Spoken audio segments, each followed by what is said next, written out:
Hello businessman's, केआईपी के YouTube channel में आपका स्वागत है। जैसा कि पिछली वीडियो में आपने हमारे द्वारा एक नए बिजनेस टॉपिक्स पे एक सब्सिडी पैरामीटर्स पे हमने एक नई सीरीज़ इनिशिएट की थी, जिसमें हमने शेयर किया था कि जो मोर देन 90% बिजनेसमैन हैं वो अपनी बिजनेस की जब प्लानिंग करते हैं तो एक प्रोमिनेंट फैक्टर को वो मिस कर जाते हैं, जो कि है बिजनेस सब्सिडी प्लानिंग्स। तो उस प्लानिंग फेज़ में हमने पिछली वीडियोज़ में जो पहला चैप्टर कवर किया था वो था type of subsidies. I hope आपने उसको ध्यान से सुना होगा और उससे आपके जो सब्सिडी के बारे में जो नॉलेज है वो इंक्रीज़ हुई होगी।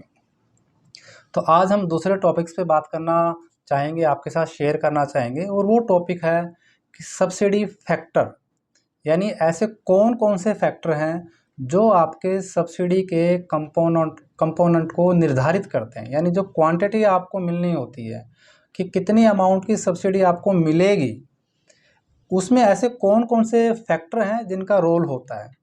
तो आइए हम उसको शुरुआत करते हैं। और उसमें सबसे पहला जो फैक्टर है जो बिजनेस सब्सिडी को निर्धारित करता है, डिटरमाइन करता है, वो है आपकी बिजनेस एंटिटी, यानी आप बिजनेस का कौन सा मॉडल ऑप्ट कर रहे हैं। फॉर एग्जांपल्स, आप प्रोप्राइटरशिप फर्म चला रहे हैं या पार्टनरशिप फर्म चला रहे हैं, या आप एक प्राइवेट लिमिटेड कंपनी बना रहे हैं, या आप एक startup registered private limited company बना रहे हैं, या आप कोई कोऑपरेटिव सोसाइटी के थ्रू बिजनेस रन कर रहे हैं, या आप कोई फार्मर प्रोड्यूसर कंपनी बना रहे हैं। तो देखिए, गवर्नमेंट की जो अलग अलग स्कीमें होती हैं और उसके अंदर एक स्पेशल क्लोज होता है कि भी जैसे कुछ स्पेसिफिक जो बिजनेस हैं वो, या जो स्पेसिफिक सब्सिडीज़ होती हैं वो एफपीओ के लिए ही डिटरमाइंड होती हैं। तो यानी अगर वहाँ आप कोई प्रोप्राइटरशिप बिजनेस का मॉडल लेके आते हैं तो वो एफपीओ की सब्सिडी वो अवेल नहीं कर पाएगा। कुछ कंपोनेंट ऐसे होते हैं कि जिसमें वुमेन लेड जो ऑर्गेनाइजेशंस होते हैं, यानी जो महिलाओं द्वारा बिजनेस किया जाता है, तो वहाँ सब्सिडी कंपोनेंट ज़्यादा मिलता है। जैसे फॉर एग्जांपल्स, नाबार्ड जो है, अगर वेयर हाउसिंग का कोई बिजनेस इनिशिएट करते हैं, अगर वो लेडीज़ करती है तो उसको 33% सब्सिडी मिलती है, जेंट्स करते हैं तो उसको 25% मिलता है।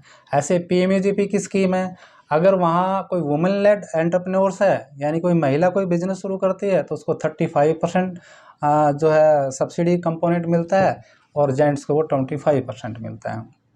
तो ये जो चीज़ है, ऐसे कुछ स्कीमें ऐसी होती हैं जो प्रोप्राइटरशिप फर्म को ही मिलेंगी। जैसे पीएमईजीपी है, वो प्रोप्राइटरशिप फर्म को ही मिलेगी, आपके जो पार्टनरशिप फर्म है या प्राइवेट लिमिटेड कंपनी को वो नहीं मिलेगी। ऐसे कुछ स्कीम ऐसी होती है जो स्टार्टअप से रिलेटेड है। जैसे अगर आपकी स्टार्टअप में रजिस्टर्ड कंपनी है तो ही आपको वो बेनिफिट मिलेगा।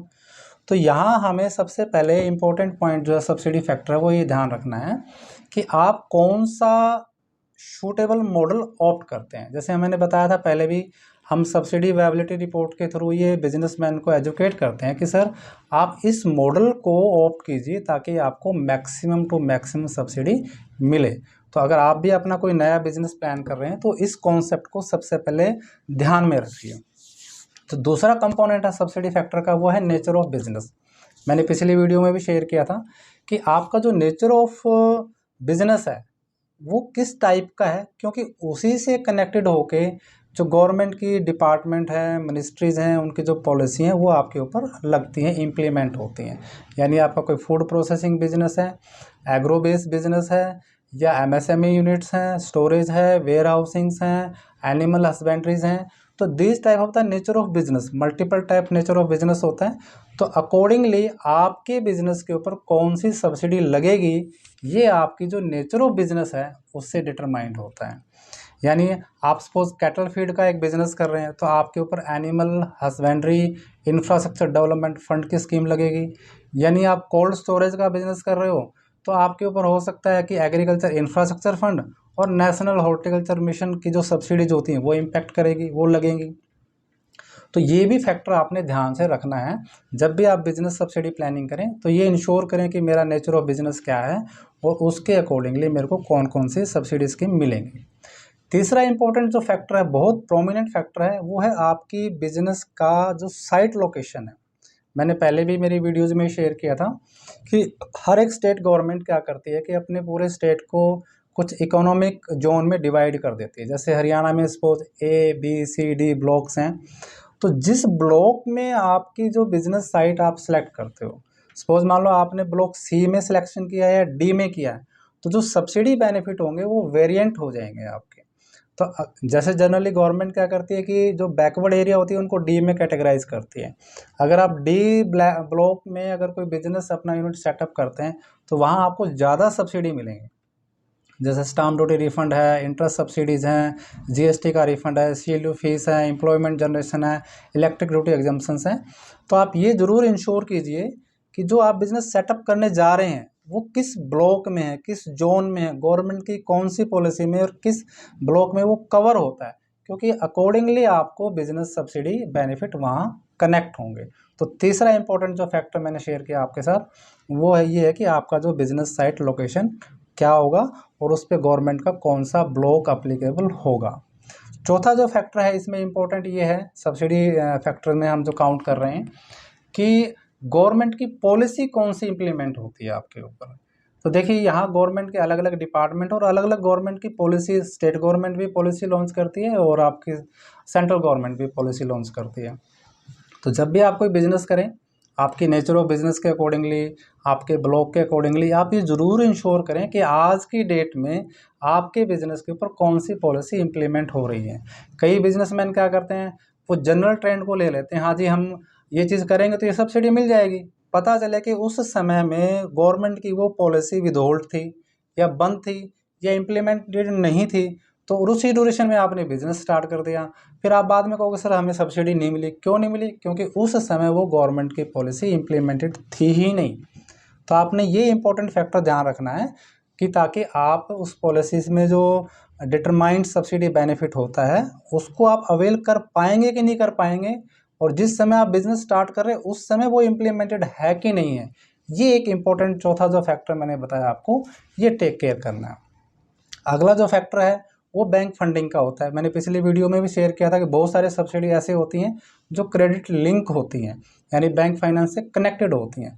तो आप ये ज़रूर इंश्योर कीजिए यहाँ कि ऐसे कौन कौन से सब्सिडीज़ हैं जो आपके, अगर आप बैंक लोन का प्रोविज़न करते हैं अपने प्रोजेक्ट को स्टार्ट करने में, तो बैंक लोन से कनेक्टेड बहुत सी subsidy, capital subsidy, interest subsidies, आपकी क्रेडिट गारंटी, सीजीटी एमएसएमई में जो कवरेज होता है, ऐसे आपका कुछ इंटरेस्ट में रिलैक्सेशंस मिलते हैं आपको, ठीक है। तो इस टाइप के कई बेनिफिट कनेक्ट होते हैं, वो आप यहाँ इंश्योर कर सकते हैं, जो हमारा फैक्टर है बैंक फंडिंग का।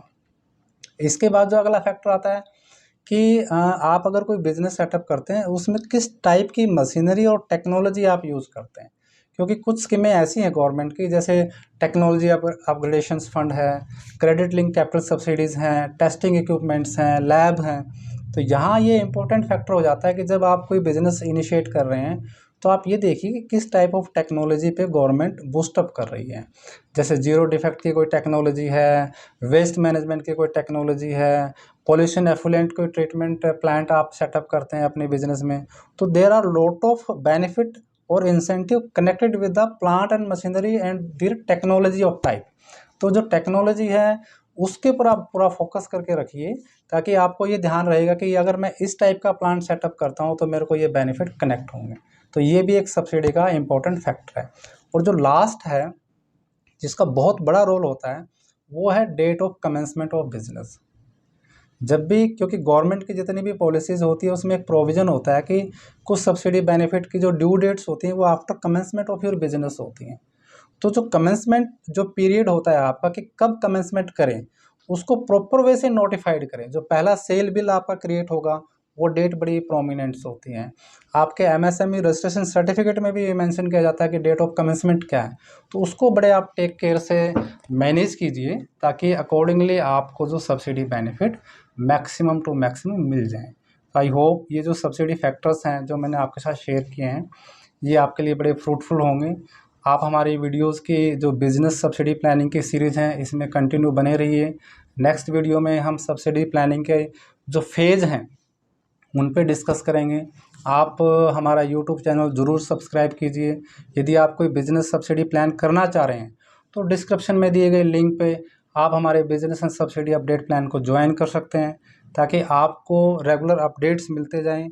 और एक वन इम्पॉर्टेंट थिंग्स जो मैं आपके साथ शेयर करना चाहूँगा कि जो लोग हमारे से जुड़ते हैं, तो हमारे यहाँ ऑनलाइन वेबिनार भी होते हैं जो बिजनेसमैन को एजुकेट करते हैं। आप हमारी साइट पे जाके वेबिनार की बुकिंग करा सकते हैं, आपको रेगुलर अपडेट भी मिलते रहेंगे ताकि आपको हम रेगुलर जो बिजनेस सब्सिडी सब्जेक्ट है उस पर एजुकेट कर पाएँ और आप ज़्यादा से ज़्यादा सब्सिडी बेनिफिट ले पाएँ। Thank you.